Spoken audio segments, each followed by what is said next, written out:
ಎಲ್ಲರಿಗೂ ನಮಸ್ಕಾರ. ಅತ್ತೆ ಮನೆ ರುಚಿಗೆ ಸ್ವಾಗತ. ಇವತ್ತು ಐಗ್ರೀವ ಮಾಡೋದು ಹೇಗೆ ಅಂತ ತೋರಿಸ್ಕೊಡ್ತೀನಿ ಬನ್ನಿ. 2 ಕಪ್ಪು ಕಡಲೆಬೇಳೆ, 4 ಕಪ್ಪು ಬೆಲ್ಲ, 1 ಬಟ್ಲು ಒಣಕೊಬ್ಬರಿ, ಅರ್ಧ ಕಪ್ಪು ತುಪ್ಪ, 4 ಏಲಕ್ಕಿ, 1 ಟೇಬಲ್ ಸ್ಪೂನು ಗಸಗಸೆ, ಅರ್ಧ ಕಪ್ಪು ದ್ರಾಕ್ಷಿ, ಒಣದ್ರಾಕ್ಷಿ, ಗೋಡಂಬಿ ಅರ್ಧ ಕಪ್ಪು. ತೊಳೆದಕ್ಕಿರೋ ಕಡಲೆಬೇಳೆಗೆ 8 ಕಪ್ ನೀರು ಹಾಕ್ತಾಯಿದ್ದೀನಿ. ಬೇಯಕ್ಕಿರೋಣ 8 ಕಪ್ ನೀರು ಹಾಕಿ.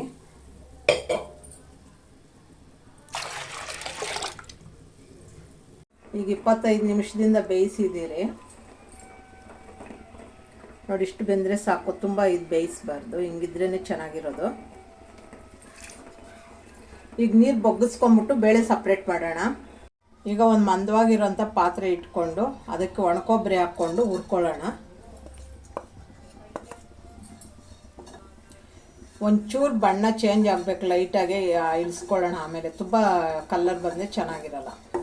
ನಿಮ್ಮಲ್ಲಿ ಇಟ್ಕೊಂಡೆ ಬೇಯಿಸ್ಕೋಬೇಕು. ನೋಡಿ ಕಲರ್ ಚೇಂಜ್ ಆಗಿದೆ, ಇಳಿಸ್ಕೊಳ್ಳೋಣ. ಈಗ ತುಪ್ಪ ಹಾಕ್ಕೋತಾ ಇದ್ದೀನಿ.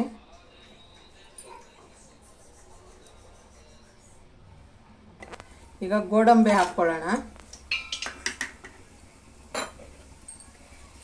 ಗೋಡಂಬಿ ಹಾಕ್ಕೊಂಡು ಸ್ವಲ್ಪ ಕಲರ್ ಇದಾಗ್ತಾ ಇದ್ದಂಗೆ ಗಸಗಸೆ ಸೇರಿಸ್ತೀನಿ.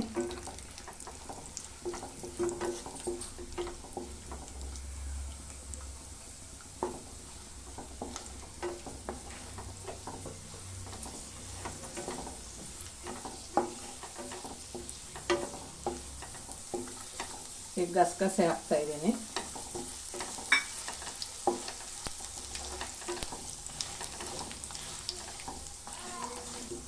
ಇದಕ್ಕೊಂದು ಸ್ವಲ್ಪ ಗೋಡಂಬಿ ಚೆನ್ನಾಗಿ ಫ್ರೈ ಆಗಬೇಕು. ಈಗ ಆಗಿದೆ, ದ್ರಾಕ್ಷಿ ಹಾಕೋಣ.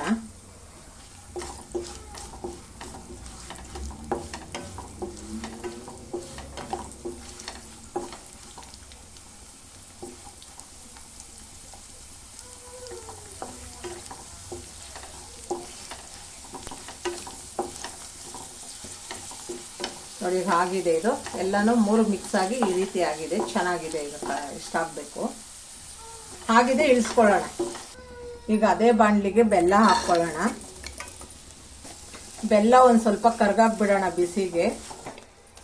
ಐಗ್ರೀವಕ್ಕೆ ನೀರು ಮಿಕ್ಸೇ ಮಾಡಬಾರ್ದು. ಇದೇ ಥರ ಮಾಡಿದ್ರೆ ನೀರು ಹಾಕಿದ 1-2 ದಿನ ಇಟ್ಕೊಂಡು ತಿನ್ಬೋದು, ಹಾಳಾಗಲ್ಲ, ಚೆನ್ನಾಗಿರುತ್ತೆ ಟೇಸ್ಟಿ. ನೋಡಿ ಈಗ ಬೆಲ್ಲ ಕರಗಿ ಬಂತು. ಈಗ ನಾವು ಬೇಯಿಸಿಟ್ಕೊಂಡಿರೋಂಥ ಕಡಲೆಬೇಳೆ ಇದಕ್ಕೆ ಸೇರಿಸ್ಕೊಳ್ಳೋಣ.